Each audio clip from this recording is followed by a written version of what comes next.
Hello एस्पिरंट्स, मी मिथुन Bhosale स्वयंच्या online प्लॅटफॉर्मवर तुमच्या सगळ्यांचं परत एकदा खूप खूप स्वागत करतो. एप्रिल 2023 मधला ऑलरेडी आपण एक टॉपिक सुरू केलेला आहे, तो म्हणजे आंतरराष्ट्रीय मधलं आजचं आपलं हे दुसरं लेक्चर आहे. सो सुरू करूया आजचं आपलं इंटरेस्टिंग लेक्चर. पहिली गोष्ट आहे ती म्हणजे पंतप्रधान नरेंद्र मोदी यांना फ्रान्समध्ये एका सेरेमनीसाठी आमंत्रण देण्यात आलेलं आहे. फ्रान्सचे राष्ट्राध्यक्ष इमॅन्युअल मॅक्रॉन यांनी ऑफिशियली त्यांना त्या ठिकाणी निमंत्रण दिलेलं आहे. कुठल्या कार्यक्रमासाठी निमंत्रण दिलेलं आहे, काय महत्त्व आहे त्याचं आपण त्या ठिकाणी बघणार आहोत. सो पंतप्रधान नरेंद्र मोदी यांना फ्रान्समध्ये निमंत्रण देण्यात आलेलं आहे. निमंत्रक आहेत इमॅन्युअल मॅक्रॉन, जे फ्रान्सचे अध्यक्ष आहेत. निमंत्रक म्हणजे ज्यांनी निमंत्रण दिलेलं आहे ती व्यक्ती.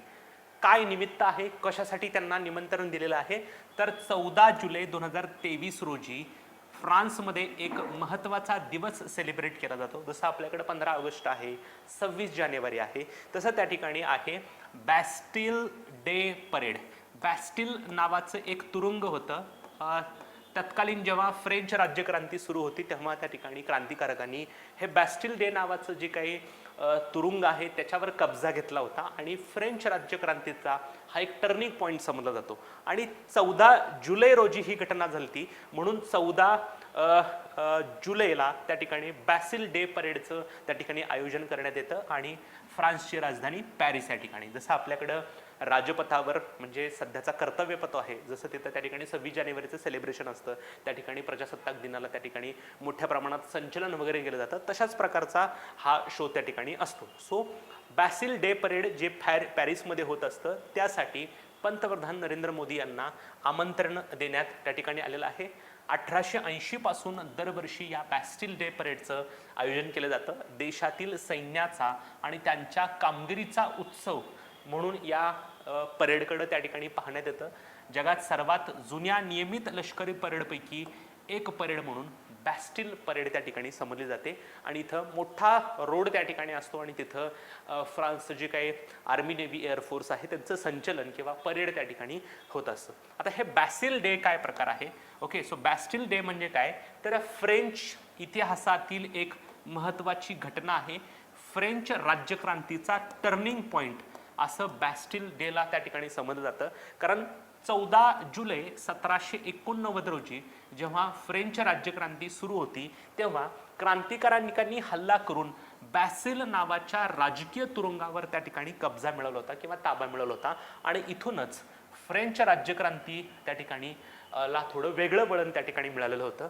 म्हणून या दिवशी सैनिकांनी केलेल्या पराक्रमाची आठवण म्हणून दरवर्षी 14 जुलै या दिवशी बॅस्टिल डे परेडचं आयोजन केलं जातं, जिथं बाकीच्या देशातल्या मान्यवरांना त्या ठिकाणी बोलवलं जातं ॲज अ चीफ गेस्ट म्हणून. आणि यावर्षी आपल्यासाठी महत्त्वाचं आहे की माननीय पंतप्रधान नरेंद्र मोदींना बोलवलेलं आहे. Okay, yes. नंतर चीनकडून बऱ्याच छोट्या छोट्या कुरबुरी चालू त्या ठिकाणी असतात. मग लडाखमधला जो काही सीमा भाग आहे तिथं बऱ्याच वेळेला चायनाकडून थोडा आगाऊपणा केला जातो, किंवा अरुणाचल प्रदेशमध्ये जिथं चायनाची सीमा आहे तिथं बऱ्याच वेळेला त्या ठिकाणी आगाऊपणा केला जातो. मध्यंतरी मागच्या महिन्याच्या लेक्चर्समध्ये मी चीन आणि भारतामध्ये जी काही अरुणाचल प्रदेशमध्ये सीमारेषा आहे, मॅकमोहन लाईन आपण त्याला म्हणतो, त्याच्याबद्दल मी बरंच डिस्कशन त्या ठिकाणी घेतलं होतं. जर तुम्हाला पाहायचं असेल की मॅकमोहन रेषा वगैरे काय प्रकार आहे तर आमची मार्च महिन्याच्या चालू घडामोडी आवर्जून बघा, त्याच्यामध्ये मी डिटेलमध्ये हा प्रकार त्या ठिकाणी घेतलेला आहे. परंतु चीननं आणखीन एक आगाऊपणा त्या ठिकाणी केलेला आहे, ते म्हणजे अरुणाचल प्रदेशमधल्या 11 ठिकाणांचं नामकरण त्या ठिकाणी केलेलं आहे. चिनी तिबेटियन भाषेमध्ये त्या ठिकाणी हे नामकरण करण्यात आलेले आहे. जी नावं ऑलरेडी आपल्याला हिंदी भाषेमध्ये किंवा आपण त्या ठिकाणी दिलेली आहेत त्या नावाचं किंवा त्या ठिकाणांचं नामकरण स्वतःच त्या ठिकाणी चीननं त्यांच्या भाषेमध्ये त्या ठिकाणी केलेलं आहे. सो फर्स्ट टाइम अशा प्रकार झालेला नाही. याच्या अगोदर 2 वेळा चीननं अरुणाचल प्रदेशमधल्या ठिकाणांचं नामकरण केलेलं आहे. त्यामुळे आयोग प्रश्न विचारू शकतात की चीननं खालीपैकी कोणत्या राज्यातील ठिकाणांचं नामांतरण त्या ठिकाणी केलेलं आहे. नामांतर म्हणजे काय, जी नावं आहेत त्यांची नावं बदलून त्या ठिकाणी चिनी तिबेटियन भाषेमध्ये त्या ठिकाणी ठेवलेली आहेत. सो हे नामांतरण कुणी जाहीर केलेलं आहे तर चीनचा नागरी व्यवहार मंत्रालय. लक्षात ठेवा, चीनच्या परराष्ट्र व्यवहार मंत्र्यांनी केलं असतं तर आपण समजून पण घेतलं असतं, परंतु तिथल्या नागरी व्यवहार मंत्रालयानं अशा प्रकारच्या अरुणाचल प्रदेशमधल्या नावांचं किंवा ठिकाणांचं नामांतरण करण्याची घोषणा केली. ही जी काय 11 ठिकाणं आहेत त्याच्यामध्ये 2 मोठे भूखंड आहेत, 2 नागरी वस्त्या आहेत, 5 पर्वत आहेत आणि 2 नद्या त्या ठिकाणी आहेत. सो अशा 11 ठिकाणांची नावं त्या ठिकाणी बदललेली आहेत. सो मी इथं काही रिजन्स टाकलेले आहेत बघा. Tawang, East Kameng, okay, Upper Subansiri, West Siang, असे बरेच नावं त्या ठिकाणी आहेत. ही 11 नावं त्या ठिकाणी आहेत जिची नावं त्या ठिकाणी बदलण्यात आलेली आहे. Okay, yes. चलो नेक्स्ट, अरुणाचल प्रदेशचा उल्लेख त्यांनी काय केलेला आहे तर झांगनान या नावानं अरुणाचल प्रदेशचा उल्लेख केलेला आहे. तिबेटचा दक्षिणेकडचा भाग म्हणजेच झांगनान. सो अरुणाचल प्रदेश रिजनवर बऱ्याच वेळेला त्या ठिकाणी चायनाकडून त्या ठिकाणी आपला हक्क सांगितलं जातं. रादर 1962ला जे काही भारत चीनच्या दरम्यान जे काही युद्ध झालं ते याच रिजनवरून त्या ठिकाणी झालं होतं. सो भारत आणि चीनच्या दरम्यान अरुणाचल प्रदेशची जी काही सीमारेषा आहे ती सीमारेषा त्या ठिकाणी चायनाला मान्य नाही. त्यांचं म्हणणं आहे की ब्रिटिशांच्या काळामध्ये ह्या सीमारेषेची आखणी त्या ठिकाणी झाली होती, म्हणून या सीमारेषेला आम्ही मान्यता देत नाही. म्हणून चायनाकडून बऱ्याच वेळेला त्या सीमारेषांचं उल्लंघन करण्याचा प्रयत्न त्या ठिकाणी केला जातो आणि आपले भारतीय साहसी जवान आहेत ते त्याला सडेतोड त्या ठिकाणी उत्तर देत असतात आणि त्या ठिकाणी आपला जी काही हद्द आहे ती मेंटेन करण्याचा प्रयत्न त्या ठिकाणी करत असतात. सो अरुणाचल प्रदेश मधला जो काही रिजन आहे त्याला झांगनान या नावानं त्या ठिकाणी नामांतरण केलेलं आहे. चीनकडून नामांतरण करण्याची ही 3री वेळ आहे. एप्रिल 2017 मध्ये 6 ठिकाणांची नावं बदलली होती, डिसेंबर 2019 मध्ये 15 ठिकाणी आणि आता 11, असे टोटल 32 ठिकाणांची नावं आतापर्यंत चायनानं अरुणाचल प्रदेशमधली बदललेली आहेत. सो आतापर्यंत 3 वेळा चायनानं अरुणाचल प्रदेशमधल्या ठिकाणांचं नामकरण करण्याचा निर्णय घेतलेला आहे. भारत आणि चीन दरम्यानची अरुणाचल प्रदेशमधली जी काही सीमारेषा आहे त्याला मॅकमोहन असं त्या ठिकाणी समजलं जातं. मध्यंतरी अमेरिकेच्या सिनेटनं भारत आणि चीन दरम्यानची अरुणाचल प्रदेशची सीमारेषा म्हणजे मॅकमोहन हीच आंतरराष्ट्रीय सीमा असेल असं देखील त्या ठिकाणी सांगितलेलं होतं आणि कदाचित याच गोष्टीला चीनला राग आला असेल आणि दुसरा कुठला तरी देश आमच्या 2 देशांदरम्यानची सीमारेषा कसं काय निश्चित करू शकतो म्हणून देखील चीनला राग आला असेल, किंवा मध्यंतरी याच रिजनमध्ये भारत आणि अमेरिकेनं त्या ठिकाणी कोप इंडिया नावाचा एक हवाई युद्ध सराव देखील आयोजित केला होता आणि कदाचित त्याच्या रागातून त्या ठिकाणी चायनाने अशी गोष्ट त्या ठिकाणी केलेली असेल. ओके, सो त्या ठिकाणी ही काही नावं आहेत. ह्या नावांचं त्या ठिकाणी नामकरण त्या ठिकाणी चायनानं केलेलं आहे. Okay, yes. चलो, हॅलो एस्पिरंट्स, आम्हाला पूर्ण कल्पना आहे की तुम्हाला आमचे व्हिडिओ नक्कीच आवडले असतील. या व्हिडिओच्या जर तुम्हाला नोट्स हव्या असतील तर आमचं मिथुन भोसलेज स्वयं नावाचं ॲप जे आहे ते डाउनलोड करा. त्या डाउनलोडमध्ये स्टोअरला जा. स्टोअरमध्ये तुम्हाला बरेच कोर्सेस दिसतील आणि त्या कोर्सेसमधून तुम्हाला हवे असलेल्या महिन्याच्या PDFs तुम्ही नाममात्र शुल्क म्हणजे 21 रुपयामध्ये उपलब्ध करू शकता. धन्यवाद. तर आपण एक महत्त्वाची गोष्ट बघणार आहोत ती म्हणजे जगातील सर्वाधिक गुन्हेगारी देशांची क्रमवारी, म्हणजे कोणत्या देशामध्ये गुन्हेचा दर जास्त आहे, म्हणजे क्राईम रेट जास्त आहे. आता हा क्राईम रेट नक्की कसा काढायचा तर जी काही टोटल पॉप्युलेशन आहे त्या टोटल पॉप्युलेशनमध्ये त्या ठिकाणी एकूण गुन्हे नोंद किती झाल्यात, सो त्या वर्षामध्ये नोंद झालेले गुन्हे डिवायडेड बाय त्या देशाची पॉप्युलेशन गुणुले 1 लाख. जर हे तुम्ही रेशो काढलं तर त्या ठिकाणी तुम्हाला जो काही उत्तर मिळतं त्याला आपण गुन्ह्याचा दर किंवा ओव्हरऑल क्राईम रेट म्हणतो. थोडक्यात 1 लाख लोकसंख्येच्या पाठीमागं किती गुन्ह्यांची नोंद होते त्याच्यानुसार त्या ठिकाणी काय केलं जातं, गुन्ह्याचा दर त्या ठिकाणी ठरवला जातो. आणि कोणत्या देशामध्ये हा गुन्ह्याचा दर आहे त्याला आपण गुन्हेगार देश असं म्हणू शकतो. सो कोणत्या देशामध्ये गुन्ह्याचं प्रमाण जास्त आहे किंवा गुन्ह्याचा दर जास्त आहे त्याच्यानुसार त्या ठिकाणी ही क्रमवारी तयार केली जाते.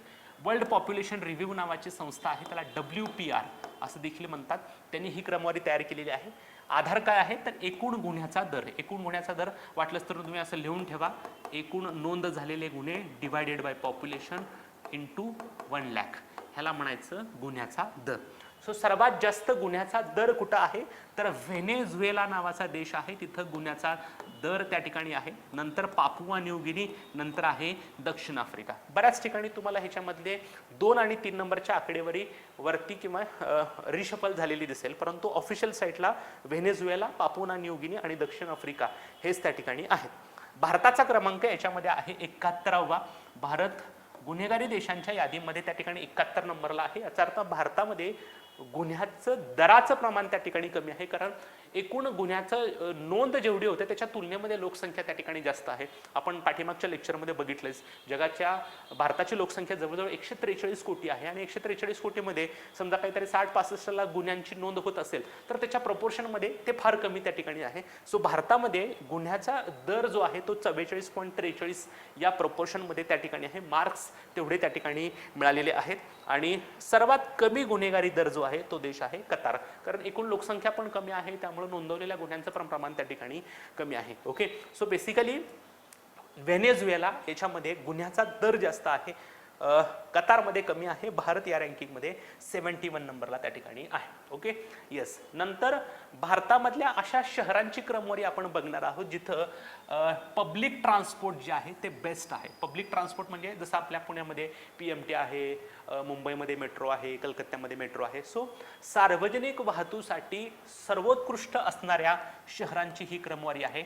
टाइम आउट नावाचं एक नियतकालिक आहे, त्यांनी अशा प्रकारची रँकिंग त्या ठिकाणी तयार केलेली आहे आणि जगामध्ये सार्वजनिक वाहतूकीसाठी सर्वाधिक बेस्ट शहर कुठलं आहे तर जर्मनीमधलं बर्लिन. माहिती असू द्या, बर्लिन हे जगातलं सार्वजनिक वाहतुकीसाठीचं 1 नंबरचं शहर आहे. इथं नागरिकांना दिली जाणारी पब्लिक ट्रान्सपोर्ट सर्व्हिस आहे ती जगामधली बेस्ट त्या ठिकाणी आहे. नंतर आहे प्राग, टोकियो, कोपनहेगन आणि स्टॉकहोम. परंतु जेव्हा आयोगाने क्रमवारीवरती प्रश्न विचारलेले आहेत तेव्हा 1 नंबरचं राज्य असेल, देश असेल, शहर असेल त्यांच्यावरतीच प्रश्न विचारलेला आहे. दुसरी महत्त्वाची गोष्ट, या सगळ्या क्रमवारीमध्ये आपल्या महाराष्ट्रातील एका शहराचा समावेश झालेला आहे, ती म्हणजे मुंबई. मुंबई ह्या क्रमांकावरती त्या ठिकाणी रँकिंगमध्ये 19 नंबरला त्या ठिकाणी आहे. सो बर्लिन आहे 1 नंबरला, मुंबई आहे त्या ठिकाणी 19 नंबरला. कशासाठी? बेस्ट पब्लिक ट्रान्सपोर्ट सर्व्हिस देणाऱ्या शहरांची क्रमवारी त्या ठिकाणी देण्यात आलेली आहे. Okay, yes. नंतर आहे G20 पार्क. आता हे G20 पार्क आपण काय आहे बघूया. सगळ्यांना माहित आहे G20चं अध्यक्षपद जे आहे ते 2022-23 साठी आपल्याकडे आहे. G20च्या बऱ्याच बैठका आणि अंतिमतः परिषद आपल्या भारतामध्ये त्या ठिकाणी होणार आहे आणि यासाठी बरेच उपक्रम आपण त्या ठिकाणी हाती घेत असतो. सो जे काय वेस्ट झालेलं मटेरियल आहे त्या वेस्ट झालेल्या मटेरियलमधून एखादा टिकाऊ असा पदार्थ त्या ठिकाणी बनवण्यासाठी, त्या ठिकाणी वस्तू बनवण्यासाठी हे G20 पार्क बनवण्यात आलेलं आहे. सो हे काय आहे आपण वन बाय वन बघूयात. हे G20 पार्क नवी दिल्लीमध्ये शांतीपथ आणि रिंग रोड जंक्शन इथं बनवलं जाणार आहे. याची थीम काय आहे तर one earth, one family, one future. G20चं जे काही भारतामध्ये होणाऱ्या परिषदेची थीम पण याच ठिकाणी आहे. संकल्पना काय आहे तर वेस्ट टू वंडर. जे काही महानगरपालिकेकडून किंवा इतर संस्थांकडून जे काही भंगार किंवा इतर साहित्य गोळा केलेलं असतं त्याच्यापासून काहीतरी क्रिएटिव्ह बनवायचं त्यांना आहे, म्हणून त्याला वेस्ट टू वंडर या संकल्पनेअंतर्गत काही गोष्टी त्या ठिकाणी केल्या जाणार आहेत. या उद्यानामध्ये काही शिल्प बनवली जाणार आहेत. आता ही शिल्प कशाची आहेत तर G20 देशामध्ये जे काही राष्ट्रीय प्राणी आणि पक्षी आहेत त्यांची ही त्या ठिकाणी आपण काय म्हणतो की शिल्प आहेत. आता ह्याच्यामध्ये काय आहे, फॉर एक्झाम्पल बघा, भारताचा मोर आहे, अमेरिकन नावाचा देश आहे त्याचं बायसन नावाचा प्राणी आहे, ब्राझिलियाचा जागवार त्या ठिकाणी आहे, चीनचा क्रेन आहे किंवा आपण बगळा आहे, सौदी अरेबियाचा उंट आहे, कोरियन मॅकपी नावाचा प्राणी आहे, ऑस्ट्रेलियाचा इमो आहे, रशियाचं तपकिरी अस्वल आहे, मेक्सिकोचा सोनेरी गरुड त्या ठिकाणी आहे. सो जे काही G20 देशातले G20 गटातले जे देश आहेत त्यांच्यातले जे काही राष्ट्रीय प्राणी आणि पक्षी आहेत त्यांच्या प्रतिकृती त्या ठिकाणी बनवल्या जाणार आहेत टाकाऊ पदार्थांपासून. ओके, म्हणून आपण त्याला म्हटलंय की वेस्ट टू वंडर. आता हे वंडर काय आहे तर त्या ठिकाणी राष्ट्रीय प्राणी आणि राष्ट्रीय पक्ष्यांच्या त्या ठिकाणी प्रतिकृती बनवलेल्या आहेत. भंगार आणि इतर टाकाऊ पदार्थापासून त्याची निर्मिती आहे. ललित कला अकादमीकडे याची जबाबदारी देण्यात आलेली आहे, जी ललित कला अकादमी अशा प्रकारचं G20 पार्क विकसित करणार आहे. Okay, yes. नंतर 1998 मध्ये युनायटेड किंगडम आणि आयर्लंड या 2 देशांमध्ये एक करार झाला होता, त्याचं नाव होतं गुड फ्रायडे करार. आणि ह्या गुड फ्रायडे कराराला 25 वर्ष पूर्ण झालेली आहेत. त्यामुळे आयोग प्रश्न विचारू शकतं की गुड फ्रायडे नावाचा जो करार आहे तो खालीपैकी कोणत्या देशामध्ये आयोजित करण्यात आला किंवा झालेला होता तर तो आहे युनायटेड किंगडम आणि आयर्लंड. या महिन्याच्या चालू घडामोडीमध्ये जो काही प्रमुख नेमणुका टॉपिक आहे त्याच्यामध्ये त्या ठिकाणी मी बऱ्याच कन्सेप्ट क्लिअर केलेल्या आहेत. त्याच्यामध्ये मी तुम्हाला इंग्लंड म्हणजे काय सांगितलेलं आहे, त्यानंतर मी तुम्हाला ग्रेट ब्रिटन म्हणजे काय सांगितलेलं आहे, UK किंवा ब्रिटन म्हणजे काय सांगितलेलं आहे, त्याच्यामध्ये हा मुद्दा पण तुम्हाला कळेल की बाबा आयर्लंड काय प्रकार वगैरे आहे. सो युनायटेड किंगडममध्ये कुठले कुठले देश येतात, तर इंग्लंड, स्कॉटलँड, वेल्स आणि नॉर्दर आयर्लंड. ओके, सो आयर्लंडच्या उत्तरेकडचा जो भाग आहे त्याला म्हटलं जातं नॉर्दर आयर्लंड. हा नॉर्दर आयर्लंड युनायटेड किंगडमचा भाग आहे. सो एका करारासोबत त्या ठिकाणी उत्तर आयर्लंड त्या ठिकाणी युनायटेड किंगडमचा भाग झालेला आहे. त्याच्यामुळे बऱ्याच वेळेला आयर्लंड आणि युनायटेड किंगडममध्ये भांडणं व्हायची आणि ही भांडणं कुठेतरी थांबावीत म्हणून गुड फ्रायडे नावाचा करार त्या ठिकाणी युनायटेड किंगडम आणि आयर्लंडमध्ये करण्यात आलेला होता. सो 1960च्या दशकाच्या उत्तरार्धापासून प्रचलित असलेल्या उत्तर आयर्लंडमधील वांशिक आणि राष्ट्रवादी हिंसाचाराचा अंत त्या ठिकाणी झालेला आहे. सो बऱ्याच वेळेला नॉर्दर आयर्लंड जो UKचा भाग आहे त्या रिजनमध्ये आणि आयर्लंडमध्ये मोठ्या प्रमाणात भांडणं व्हायची आणि त्याच्यामुळं त्या ठिकाणी हा करार त्या ठिकाणी करण्यात आला होता. फॉर एक्झाम्पल जसा जम्मू काश्मीर भारत आणि पाकिस्तानमधला डिस्प्युटेड एरिया आहे, त्यामुळं जम्मू काश्मीरमध्ये बऱ्याच त्या ठिकाणी आंदोलनं होत असतात, बरेच हल्ले त्या ठिकाणी होतात. सो नॉर्दर्न आयर्लंड त्या ठिकाणी मध्यस्थी भाग आहे, कारण त्याच्या दक्षिणेकडला आयर्लंड आहे आणि त्याचा जो काय मेन भाग आहे तो युनायटेड किंगडम आहे. सो बऱ्याच वेळेला नॉर्दर्न आयर्लंडमध्ये त्या ठिकाणी हिंसाचार घडून यायचा आणि हा हिंसाचार कुठेतरी थांबावा म्हणून गुड फ्रायडे नावाचा करार त्या ठिकाणी करण्यात आलेला होता. Okay, yes. चलो आता आपण बघणार आहोत संक्षिप्त घडामोडी, ज्याच्यामध्ये अतिशय वन लाइनरच्या दृष्टीने ज्या महत्त्वाच्या घडामोडी आहेत त्या आपण त्या ठिकाणी बघणार आहोत. ओके, पहिला आहे शांघाय सहकार्य संघटनेचा म्हणजे SCOचा नवीन संवाद भागीदार देश म्हणजे डायलॉग पार्टनर देश त्या ठिकाणी आहे सौदी अरेबिया. इथं आयोग तुम्हाला प्रश्न विचारू शकतात की शांघाय कोऑपरेशन ऑर्गनायझेशनचा नवीन डायलॉग पार्टनर कंट्री कोण आहे, तर सौदी अरेबिया. नंतर पुढची एक महत्त्वाची गोष्ट त्या ठिकाणी आहे ती म्हणजे हिंदू फोबिया आणि हिंदू विरोधी कट्टरतेचा निषेध करण्यासाठी ठराव करणारं अमेरिकेतलं पहिलं राज्य. महत्त्वाची गोष्ट याच्याबद्दल आयोग प्रश्न विचारू शकतं, तो म्हणजे तो राज्य कुठला आहे, तर तो आहे जॉर्जिया. जॉर्जिया राज्यानं अशा प्रकारचा एक ठराव पारित केलेला आहे ज्या माध्यमातून हिंदू फोबिया आणि हिंदू विरोधी कट्टरतेचा निषेध त्या ठिकाणी केला जाणार आहे. आता हे फोबिया काय प्रकार असतो, जर तुम्ही फोबिया हा शब्द कॉमनमध्ये बघितला तर तुम्हाला एक गोष्ट लक्षात येते. फोबिया याचा अर्थ एखाद्या गोष्टीची भीती वाटणं. फॉर एक्झाम्पल सापाची भीती वाटणं, पाण्याची भीती वाटणं, उंचीची भीती वाटणं, कशाचीही भीती त्या ठिकाणी तुम्हाला वाटू शकते. सो काही लोक असे आहेत की एखाद्या कम्युनिटीचा हेट करतात. फॉर एक्झाम्पल इस्लामोफोबिया आहे. इस्लामोफोबिया म्हणजे इस्लाम धर्मातील लोकांचा राग करणं, काहीतरी प्रिजुडिस डोक्यामध्ये ठेवून की सगळेच मुस्लिम त्या ठिकाणी दहशतवादी असतात असा समज करून त्या ठिकाणी मुस्लिमांबद्दल हेट निर्माण करणं, हे जे काय आपले प्रिजुडिस असतात. तसंच आपल्या हिंदू धर्माविषयी सुद्धा देखील काही लोकांमध्ये काय आहे त्या ठिकाणी प्रिजुडिस आहेत आणि त्याच्या माध्यमातून हिंदू धर्माचा किंवा हिंदू लोकांचा त्या ठिकाणी विरोध केला जातो किंवा हिंदूंना त्या ठिकाणी कमी समजलं जातं. सो हिंदू फोबिया आणि हिंदू विरोधी कट्टरतेचा निषेध करण्यासाठी एका अमेरिकेतल्या राज्यानं ठराव पारित केलेला आहे, ते राज्य आहे जॉर्जिया. हे फार महत्त्वाचं आहे, याच्यावर आयोग प्रश्न विचारू शकतं. महत्त्वाचं राज्य आहे, आयोग या राज्याच्या नावाविषयी प्रश्न विचारू शकतं. नंतर ब्रिटननं ब्रेक्झिट नंतर एका महत्त्वाच्या करारावर सही करण्याचा निर्णय घेतलेला आहे आणि त्या कराराचं नाव आहे CPTPP. सो हा एक करार आहे. हा करारावर भविष्यामध्ये ब्रिटन त्या ठिकाणी सदस्य म्हणून काम करू शकतो. So what is CPTPP? Comprehensive and progressive agreement for trans Pacific partnership. याच्यामध्ये सध्याला 11 देश आहेत, परंतु ह्या 11 देशांची ब्रिटनला सहमती मिळालेली आहे. प्रत्येक विद्यमान सदस्यानं समावेशास मान्यता दिल्यानंतर म्हणजे रॅटिफिकेशन दिल्यानंतर, आता तर सुरुवातीला जे काही 11 सदस्य आहेत त्या 11 सदस्यांनी त्या ठिकाणी सहमती दर्शवलेली आहे, परंतु रॅटिफिकेशन बाकी आहे. रॅटिफिकेशन म्हणजे काय, ह्या 11 देशांच्या संसदेनं या ब्रिटनच्या समावेशाला मान्यता दिली पाहिजे. सो प्रश्न विचारला जाऊ शकतो की भविष्यात ब्रिटन खालीपैकी कोणत्या कराराचा भाग होणार आहे, तर तो आहे comprehensive and progressive agreement for trans Pacific partnership. CPTPP नावाचा करार आहे. 11 देश सध्याला सिग्नेटरीज आहेत.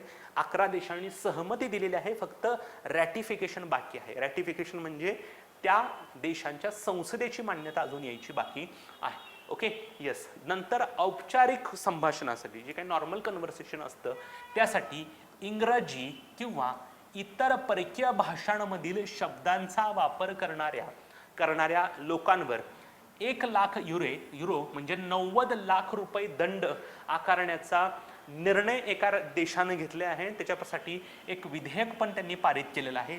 तो देश आहे इटली. सो इटली असं म्हणतंय की औपचारिक संभाषणामध्ये तुम्ही इंग्रजी आणि इतर कोणत्याही परकीय भाषेतील शब्दांचा वापर करू नका. जर तुम्ही अशा प्रकारे इंग्रजी आणि इतर परकीय भाषांमधील शब्दांचा वापर केला तर त्या ठिकाणी तुम्हाला 1 लाख युरोचा दंड त्या ठिकाणी होऊ शकतो. जॉर्जिया मेलोनी ह्या इटलीच्या पंतप्रधान त्या ठिकाणी आहेत. नंतर बऱ्याच देशांमध्ये कामाचे आठवडे किती असावेत याच्याबद्दल एक्सपेरिमेंट सुरू असतात.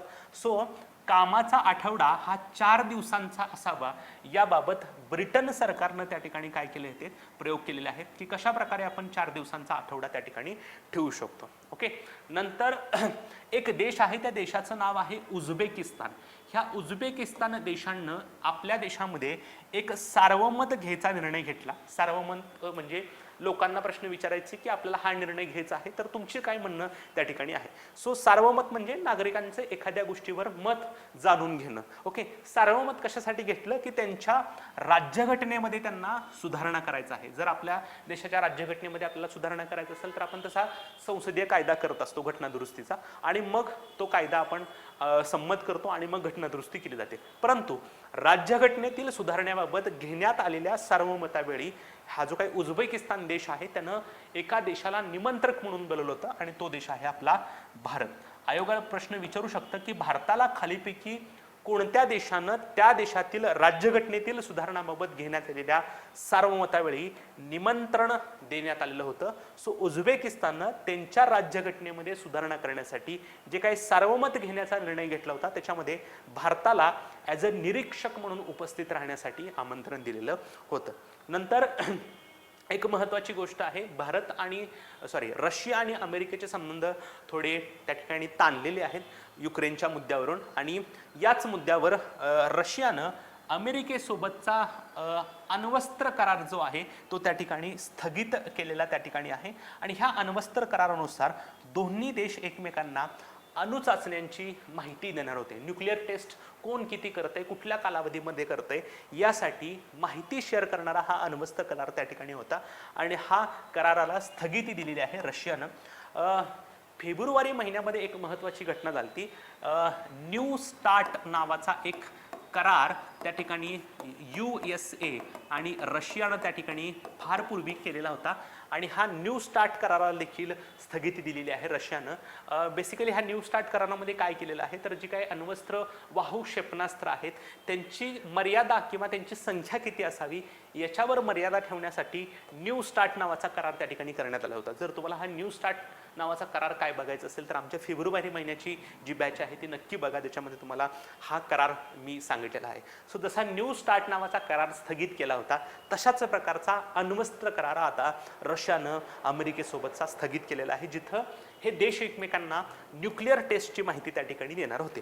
ओके. नंतर मृत्यूदंडाच्या शिक्षेवर बंदी घालण्यासाठी मलेशिया देशानं निर्णय घेतलेला आहे. मलेशिया देशामध्ये आता मृत्यूदंडाची शिक्षा नसेल, जन्मठेप वगैरे शिक्षा असतील परंतु मृत्यूदंड म्हणजे फाशीची शिक्षा वगैरे अशा प्रकारच्या शिक्षा त्या ठिकाणी नसतील. नंतर फ्रान्स देशानं त्या देशातलं निवृत्तीचं वय हे 62 वर्षावरून 64 वर्ष केलेलं आहे. सो कोणत्या देशानं त्या देशातल्या निवृत्तीचं वय त्या ठिकाणी 64 वर्षे करण्याचा निर्णय घेतलाय तर फ्रान्स. ओके.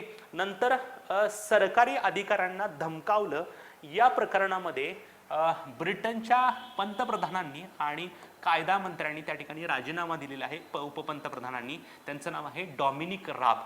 डॉमिनिक राब हे ब्रिटनचे उपपंतप्रधान आहेत. ओके. सो ब्रिटनचे पंतप्रधान सगळ्यांना माहीत असतील, भारताचे जावई ऋषी सुनक हे ब्रिटनचे पंतप्रधान त्या ठिकाणी आहेत आणि उपपंतप्रधान होते डॉमिनिक राब, परंतु त्यांच्यावरही आरोप करण्यात आले आणि या कारणास्तव त्यांनी आपल्या पदाचा राजीनामा दिलेला आहे. ओके.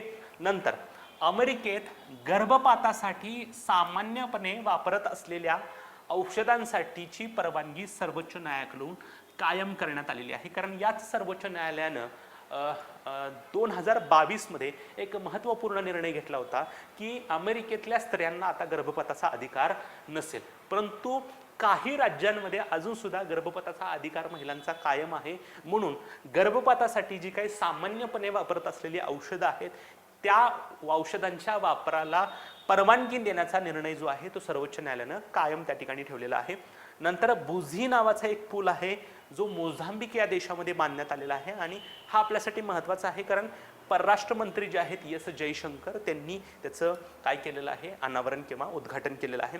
नंतर शांघाय कोऑपरेशन ऑर्गनायझेशनच्या युवा लेखकांची परिषद नवी दिल्लीमध्ये आयोजित करण्यात आली होती. तर शांघाय कोऑपरेशन ऑर्गनायझेशनची भरड धान्य अन्न महोत्सव म्हणजे आपण त्याला मिलेट्स फूड फेस्टिवल असं म्हणू शकतो ते आयोजित करण्यात आलं होतं मुंबईमध्ये. का? कारण 2023 हे इंटरनॅशनल इयर ऑफ मिलेट्स म्हणून डिक्लेअर करण्यात आलेलं आहे. म्हणून SCOचा भरड धान्य अन्न महोत्सव मुंबईमध्ये आयोजित करण्यात आलेला होता. ओके. हॅलो एस्पिरंट्स, आम्हाला पूर्ण कल्पना आहे की तुम्हाला आमचे व्हिडिओ नक्कीच आवडले असतील. या व्हिडिओच्या जर तुम्हाला नोट्स हव्या असतील तर आमचं मिथुन भोसलेज स्वयं नावाचं ॲप जे आहे ते डाउनलोड करा. त्या डाउनलोडमध्ये स्टोअरला जा. स्टोअरमध्ये तुम्हाला बरेच कोर्सेस दिसतील आणि त्या कोर्सेसमधून तुम्हाला हवे असलेल्या महिन्याच्या PDFs तुम्ही नाममात्र शुल्क म्हणजे 21 रुपयामध्ये उपलब्ध करू शकता. धन्यवाद. नंतर मोठ्या प्रमाणात त्या ठिकाणी न्यूयॉर्कमध्ये उंदरांचं प्रमाण आहे आणि हे उंदरांचं प्रमाण कुठेतरी कमी व्हावं म्हणून त्या ठिकाणी तिथं प्रथमच उंदीर झारची नियुक्ती करण्यात आलेली आहे आणि ते शहर आहे न्यूयॉर्क. सो न्यूयॉर्क शहरामध्ये अशा एका व्यक्तीची नेमणूक करण्यात आलेली आहे. त्या व्यक्तीला त्या शहरातील उंदरांचं जे काही प्रमाण आहे ती कमी कसं करता येईल हे त्यांना सांगण्यात आलेलं आहे. कॅथलीन कॅरोडी असं त्या व्यक्तीचं नाव त्या ठिकाणी आहे. नंतर एक महत्त्वाची गोष्ट आहे, मलेरियावरती अत्यंत प्रभावी असं एक वॅक्सिन त्या ठिकाणी तयार करण्यात आलेलं आहे किंवा आपण त्याला लस तयार करण्यात आलेली आहे. सो बेसिकली सगळ्यांना माहीत आहे की मलेरिया वर फार पूर्वी लस उपलब्ध नव्हती, परंतु आता मलेरियावर लस उपलब्ध आहे. म्हणजे काय, जर अशा प्रकारे लस जर टोचली तर तुम्हाला मलेरिया त्या ठिकाणी होणार नाही. बऱ्याच वेळेला मलेरियावरती प्रिकॉशन्स त्या ठिकाणी आहेत किंवा क्युरेटिव्ह मेजर्स आहेत, परंतु प्रिव्हेंटिव्ह मेजर्स त्या ठिकाणी नव्हते. परंतु जर तुम्ही त्या ठिकाणी मलेरियाची लस घेतली तर त्या ठिकाणी तुम्हाला त्या ठिकाणी मलेरियाची लागण जरी झाली तर तुम्हाला त्या ठिकाणी काही होणार नाही.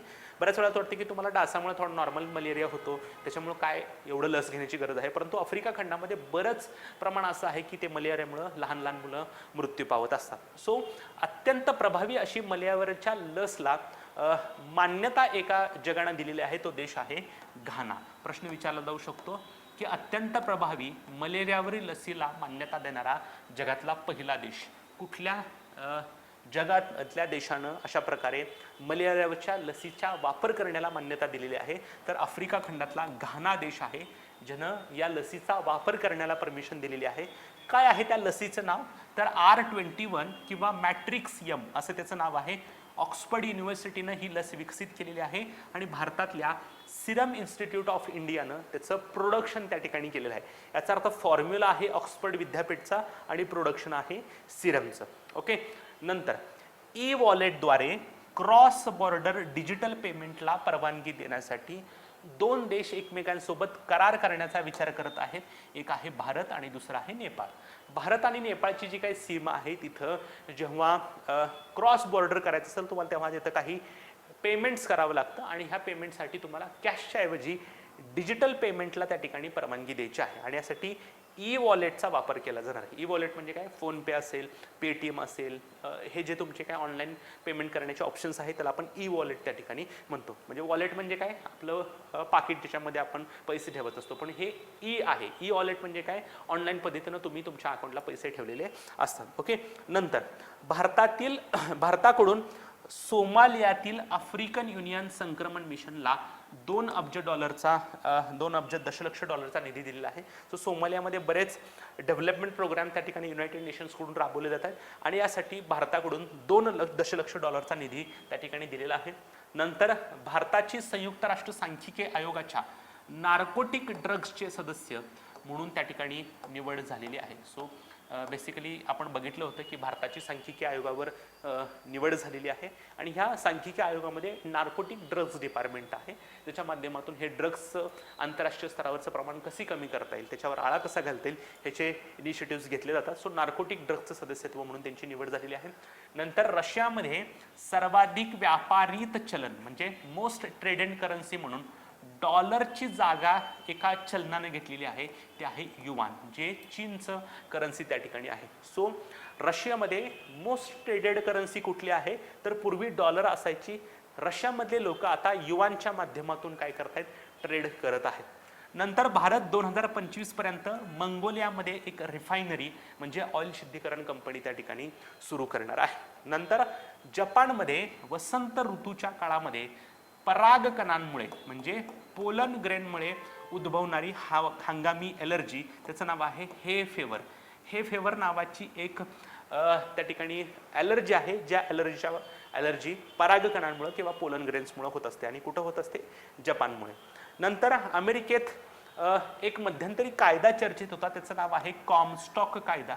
हा कॉमस्टॉक कायदा काय आहे बघा, तर 1873 मध्ये हा कायदा पारित करण्यात आला होता. हा कायदा कशावर प्रतिबंध घालतो, तर बघा गर्भनिरोधक म्हणजे कॉन्ट्रासेप्टिव्स, अश्लील लेखन, गर्भपातासाठी वापरली जाणारे कोणतेही साधन, पदार्थ, औषध आणि वस्तू या सगळ्या गोष्टी पाठवण्यासाठी अमेरिकेतल्या पोस्टल सेवेचा तुम्ही वापर करू शकत नाही. जर तुम्ही एखादं गर्भनिरोधक, अश्लील लेखन, गर्भपातासाठी एखादं साधन, औषध किंवा पदार्थ वापरण्यासाठी किंवा एका ठिकाणाहून दुसऱ्या ठिकाणी पाठवण्यासाठी जर तुम्ही अमेरिकेतल्या पोस्टल सेवेचा वापर केला तर तुम्हाला त्याच्यावर कायदेशीर कारवाई करण्यात येत होती. सो मध्यंतरी जो काही गर्भपाताचा मुद्दा त्या ठिकाणी आला होता त्याच्यावर सोल्युशन म्हणून हा कॉमस्टॉक कायदा त्या ठिकाणी बघण्यात आला होता. सो आयोग फक्त हाच प्रश्न विचारू शकतं की कॉमस्टॉक कायदा कोणत्या देशाशी संबंधित आहे, तर तो आहे USA, अमेरिकेतल्या संदर्भात आहे, जिथे तुम्ही पोस्टल सेवेतला कुठल्याही गोष्टीसाठी वापर करू शकत नाही. जर तुम्ही या गोष्टींचा ट्रान्सपोर्ट करण्यासाठी तिथल्या पोस्टल सेवेचा वापर केला तर त्याच्यावर तुम्हाला कायदेशीर त्या ठिकाणी कारवाई करण्यात येत होती. ओके. नंतर एक इंटरेस्टिंग गोष्ट आहे बघा अमेरिकेच्या बाबतीत, एक आहे ती म्हणजे मानवी कंपोस्टिंग दफन. ओके, ह्युमन कंपोस्टिंग ब्युरियल असं म्हणतात. सो बेसिकली हे ह्युमन कंपोस्टिंग ब्युरियल काय प्रकार आहे बघा. माणूस जेव्हा मरतो तेव्हा त्याच्यावर विविध प्रकारच्या विधी केल्या जातात आणि त्याचे अंत्यविधी केले जातात. फॉर एक्झाम्पल हिंदू धर्मामध्ये बऱ्याच वेळेला त्या ठिकाणी त्याला अग्नी दिला जातो आणि विधी होत असतात. ख्रिश्चन किंवा मुस्लिम धर्मामध्ये जर बघायला गेलं तर त्या ठिकाणी जमिनीमध्ये त्या व्यक्तीला पुरलं जातं आणि त्यांच्या अंत्यविधी. परंतु दफन करण्याची किंवा अंत्यविधी करण्याची एक नवीन पद्धत शास्त्रज्ञांनी शोधून काढलेली आहे, त्याचं नाव आहे ह्युमन कंपोस्टिंग. आता ह्युमन कंपोस्टिंग म्हणजे काय, तर जी काही डेड बॉडी आहे ती डेड बॉडीच्या आजूबाजूला असे पदार्थ टाकले जातात ज्या पदार्थांच्या माध्यमातून त्याच बॉक्समध्ये हवेतच त्या ठिकाणी ह्या ह्युमन बॉडीचं डिकम्पोजिशन होतं आणि ती बॉडी त्या ठिकाणी सॉईलमध्ये कन्वर्ट होते आणि ती सॉईल तुम्ही कुठल्याही गोष्टीसाठी त्या ठिकाणी वापरू शकता. सो तुम्हाला कंपोस्टिंग करायचं आहे, याचा अर्थ तुम्हाला त्या व्यक्तीला जमिनीमध्ये पुरायचं नाही तर अशा केमिकल्समध्ये किंवा अशा पदार्थांमध्ये ती डेड बॉडी ठेवायचं आहे ज्याच्या माध्यमातून त्या बॉडीचं कंपोस्टिंगमध्ये रूपांतर होईल आणि सॉईलचा वापर आपण कुठल्याही गोष्टीसाठी त्या ठिकाणी करू शकतो. सो ह्युमन कंपोस्टिंग ब्युरियल या पर्यायाला कायदेशीर मान्यता देणारा देश आहे अमेरिका. अमेरिकेनं आता ऑफिशियली त्या ठिकाणी ह्युमन कंपोस्टिंग दफन किंवा एखाद्या व्यक्तीचा अंत्यविधी करण्यासाठी ही ह्युमन कंपोस्टिंग नावाची पद्धत त्या ठिकाणी वापरली जाते आणि ह्याला परमिशन दिलेली आहे. सो जास्त टेक्निकली गोष्टीमध्ये जाऊ नका, फक्त हा शब्द लक्षात ठेवा, ह्युमन कंपोस्टिंग ब्युरियल, आणि ती कुठं आहे, अमेरिकेमध्ये असे आहे. Okay, yes. नंतर जागतिक आरोग्य संघटनेनं म्हणजे वर्ल्ड हेल्थ ऑर्गनायझेशननं 2 देशांना मलेरिया मुक्त देश म्हणून घोषित केलेलं आहे. एक आहे अझरबैजान आणि दुसरा आहे ताजिकिस्तान.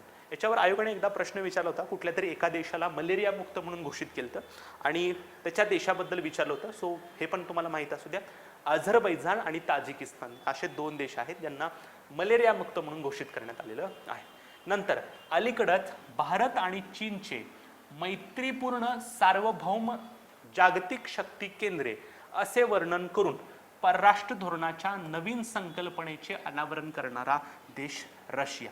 रशियानं भारत आणि चीनचं वर्णन एका शब्दामध्ये केलेलं आहे. त्यांचं म्हणणं आहे की भारत आणि चीन कोण आहेत, तर friendly sovereign global centers of power त्या ठिकाणी आहेत. म्हणजेसाठी हे दोन्ही देश आमच्यासाठी फ्रेंडली आहेत आणि हे देश काय आहेत, सोव्हेरियन ग्लोबल सेंटर्स ऑफ पॉवर्स त्या ठिकाणी आहेत. नंतर क्युबा हा दक्षिण अमेरिका खंडातला देश आहे. त्याचे नवीन राष्ट्राध्यक्ष आहेत मिगुएल डायेज कॅनेल. नंतर महत्त्वाची गोष्ट आहे की मी तुम्हाला म्हटलं होतं की ग्रेट ब्रिटन जर बघितलं तर त्याच्यामध्ये तुम्हाला स्कॉटलंड येतो, इंग्लंड, स्कॉटलंड आणि वेल्स. आणि स्कॉटलंडमधला कारभार एका व्यक्तीकडून चालवला जातो, त्याला म्हटलं जातं first minister of Scotland.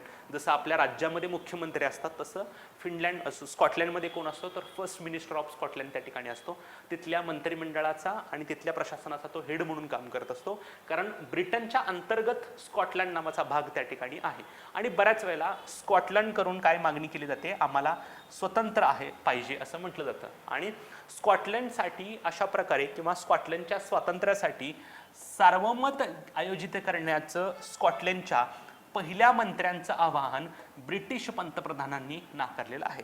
So स्कॉटलंडचे जे काही फर्स्ट मिनिस्टर आहेत त्यांनी ब्रिटनच्या पंतप्रधानांना सांगितलं की स्कॉटलंडच्या नागरिकांना ब्रिटनपासून स्वतंत्र व्हायचं आहे, आम्हाला ब्रिटनमध्ये राहायचं नाहीये आणि त्यासाठी आम्हाला सार्वमत घ्यायचं आहे. म्हणजे लोकांना, म्हणजे स्कॉटलंडमधल्या लोकांना विचारा तुम्ही की तुम्हाला खरंच ब्रिटनमध्ये राहायचं आहे का नाही. जर राहायचं नसेल तर आपण स्कॉटलंडला ॲज अ सेपरेट म्हणून त्या ठिकाणी डिक्लेअर करूया. परंतु ब्रिटनच्या पंतप्रधानांनी ही त्यांची मागणी जी होती ती नाकारलेली आहे.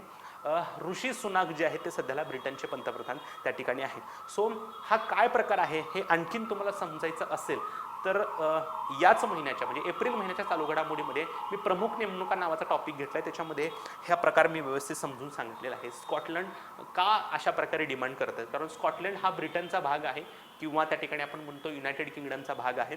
स्कॉटलंडला वेगळं व्हायचं आहे ब्रिटनपासून, म्हणून बऱ्याच वेळेला स्कॉटलंड त्या ठिकाणी ब्रिटनकडे जात असतं आणि स्वातंत्र्याची मागणी करत असतं. परंतु जोपर्यंत ब्रिटन मान्यता देणार नाही तोपर्यंत स्कॉटलंड स्वतंत्र होणार नाही. याच्यापूर्वी 2014 मध्ये अशा प्रकारचं सार्वमत घेण्यात आलं होतं. तेव्हा मात्र स्कॉटलंडच्या नागरिकांनी ब्रिटनमध्येच राहावं असं त्या ठिकाणी कौल घेण्यात आला होता. आत्ता 2023 मध्ये परत एकदा सार्वमत घ्या अशी मागणी तिथल्या फर्स्ट मिनिस्टरने केलेली आहे. म्हणजे जसं राज्याचा मुख्यमंत्री असतो तसं स्कॉटलंडमध्ये फर्स्ट मिनिस्टर असतो. सो त्यांची मागणी मात्र आता नाकारण्यात आलेली आहे. Okay, yes. सो आता आपण नेहमीप्रमाणे एकदा क्विक रिव्हिजन करत असं करूयात. होप सो तुम्हाला मी सांगितलेले टॉपिक सगळे समजत असतील. रिव्हिजन ही आपल्यासाठी फार महत्त्वाची गोष्ट आहे. जर तुम्ही रिव्हिजन केली नाही तर व्हिडिओ बघून फक्त फायदा होणार नाही, सोबत ज्या काही आम्ही PDF तुम्हाला दिलेले आहेत नोट्स फॉर्मॅटमध्ये त्या तुम्हाला रिवाईज करायच्या आहेत. एक दोनदाच व्हिडिओ बघा, पण मॅक्सिमम रिव्हिजन जे आहे ते तुमच्या नोट्सवर होऊ द्या. जोपर्यंत तुमची नोट्सवर रिव्हिजन होणार नाही तोपर्यंत मार्क्स येणार नाही. Okay, yes. सो आपण आता रिव्हिजन बघूयात. पंतप्रधान नरेंद्र मोदींना फ्रान्समध्ये होणाऱ्या बॅस्टिल परेडसाठी त्या ठिकाणी निमंत्रण देण्यात आलेलं आहे. 14 जुलै रोजी ही बॅस्टिल परिषद होत असते पॅरिसमध्ये. बॅस्टिल डे कधी झालता, तर 14 जुलै 1789ला, ज्या दिवशी काही क्रांतिकारिकांनी बॅस्टिल नावाच्या राजकीय तुरुंगावर त्या ठिकाणी कब्जा घेतला होता आणि फ्रेंच राज्यक्रांतीचा टर्निंग पॉईंट त्या ठिकाणी समजला जातो. चीनकडून अरुणाचल प्रदेशमधल्या 11 ठिकाणांचं नामकरण करण्याचा निर्णय घेतलेला आहे. ओके, सो पहिल्यांदाच असा प्रकार झालेला नाहीये.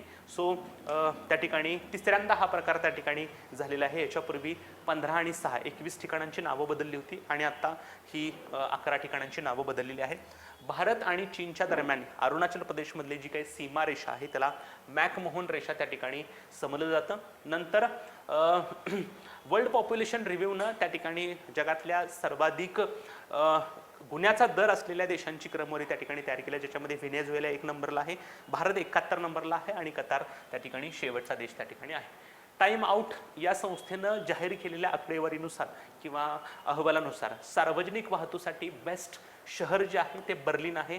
मुंबईचा त्या ठिकाणी 19वा क्रमांक त्या ठिकाणी आहे. G20 पार्क म्हणजे काय, जे काही भंगार आहे, जे काही टाकाऊ वस्तू आहे त्याच्यापासून काही शिल्प त्या ठिकाणी बनवले झालेले आहेत आणि हे शिल्पाचं जे काही पार्क आहे ते G20 पार्क म्हणून समजलं जात आहे. नवी दिल्लीमध्ये असं पार्क आहे जिथं जे काही G20 गटातले देश आहेत त्यांच्या राष्ट्रीय प्राणी आणि पक्ष्यांचे त्या ठिकाणी शिल्प उभा केली जाणार आहेत.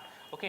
गुड फ्रायडे डे नावाचा करार युनायटेड किंगडम आणि किंवा ब्रिटन आणि आयर्लंडमध्ये करण्यात आला होता. या कराराला 25 वर्ष पूर्ण झालेले आहेत. 1998 मध्ये हा करार त्या ठिकाणी करण्यात आलेला होता. संक्षिप्त घडामोडीमध्ये शांघाय कॉपरेशन ऑर्गनायझेशनचा नवीन डायलॉग पार्टनर देश आहे सौदी अरेबिया. हिंदू फोबिया आणि हिंदू विरोधी कट्टरतेचा निषेध करण्यासाठी जॉर्जिया या राज्यानं अमेरिकेमध्ये अशा प्रकारचा ठराव पारित केलेला आहे आणि अशा प्रकारचं अमेरिकेतलं पहिलं राज्य त्या ठिकाणी आहे. ब्रिटननं ब्रेक्झिट नंतर पहिल्यांदाच एका करारामध्ये समाविष्ट होण्याचा निर्णय घेतलेला आहे. तो करार आहे CPTPP. ओके. 11 देशांची संमती आवश्यक त्या ठिकाणी आहे. नंतर इंग्रजी आणि इतर परकीय भाषेतील शब्दांचा वापर करण्यासाठी इटलीनं त्या ठिकाणी विधेयक मंजूर त्या ठिकाणी केलेलं आहे. ब्रिटननं 4 दिवसांचा आठवडा करता येऊ शकतो का कामासाठी याचा त्या ठिकाणी प्रयोग केलेला आहे. उझबेकिस्तान या देशानं भारताला निरीक्षक म्हणून आमंत्रित केलं होतं. कशासाठी? तर तिथं राज्यघटनेमध्ये त्यांना सुधारणा करायच्या होत्या आणि त्यासाठी त्यांनी सार्वमत घेण्याचा निर्णय घेतला होता. रशियानं अमेरिकेसोबतचा जो काही अण्वस्त्र करार आहे त्याला स्थगिती दिलेली आहे. या करारानुसार दोन्ही देश अणुचाचण्यांची माहिती एकमेकांना देणार त्या ठिकाणी होते. मलेशियानं मृत्यूदंडाच्या शिक्षेवर बंदी घालण्याचा निर्णय त्या ठिकाणी घेतलेला आहे. नंतर फ्रान्सनं निवृत्तीचं वय जे आहे ते 62 वरून 64 वर्षाचा निर्णय घेतलेला आहे. डॉमिनिक राब जे ब्रिटनचे माजी उपपंतप्रधान आहेत त्यांनी आपल्या पदाचा राजीनामा दिलाय. नंतर SCOची युवा लेखक परिषद जी आहे ती नवी दिल्लीमध्ये झाली. SCOची भरडधान्य अन्न महोत्सव मुंबईमध्ये त्या ठिकाणी पार पडलेला आहे. नंतर मलेरियावरच्या लसीला मान्यता देणारा जगातला पहिला देश आहे घाना. R21 किंवा मॅट्रिक्सियम असं लसीचं नाव आहे. ऑक्सफर्डनं तयार केलेली आहे. प्रोडक्शन सिरमनं त्या ठिकाणी केलेलं आहे. ओके. नंतर आहे बघा रशिया आणि रशियामध्ये जे काही व्यापार होतात त्या रशियानं व्यापारासाठी पूर्वी लोक डॉलरचा वापर करायचे, त्याच्यासाठी आता युवानचा त्या ठिकाणी वापर केला जातोय. नंतर आहे बघा अमेरिकेतला एक कॉमस्टॉक नावाचा कायदा चर्चेत होता, जिथं पोस्टल सेवेचा वापर जर तुम्ही गैरगोष्टींसाठी करत असाल तर त्यासाठी कायदेशीर शिक्षेची तरतूद त्या ठिकाणी होती. नंतर अमेरिकेमध्ये नवीन एका अंत्यविधीच्या प्रोसेसला परमिशन मिळाले आहे, त्याचं नाव आहे ह्युमन कंपोस्टिंग ब्युरियल. नंतर 2 देशांना मलेरियामुक्त देश म्हणून घोषित केलेलं आहे. एक आहे अझरबैजान आणि दुसरा आहे ताजिकिस्तान. स्कॉटलंडला स्वतंत्र करण्यासाठी दुसऱ्यांदा मतदान घेण्यात यावं असे तिथल्या फर्स्ट मिनिस्टरची जी काही मागणी आहे ती ब्रिटनच्या पंतप्रधानांनी नाकारलेली आहे. याच्यापूर्वी 2014 मध्ये अशा प्रकारचं सार्वमत घेण्यात आलेलं होतं. ओके. सो आजच्यासाठी आपण इथंच थांबतोय मित्रांनो. नंतर भेटूयात नवीन चालू घडामोडी आणि नवीन संकल्पना सहित. Till then stay focus. Thank you so much.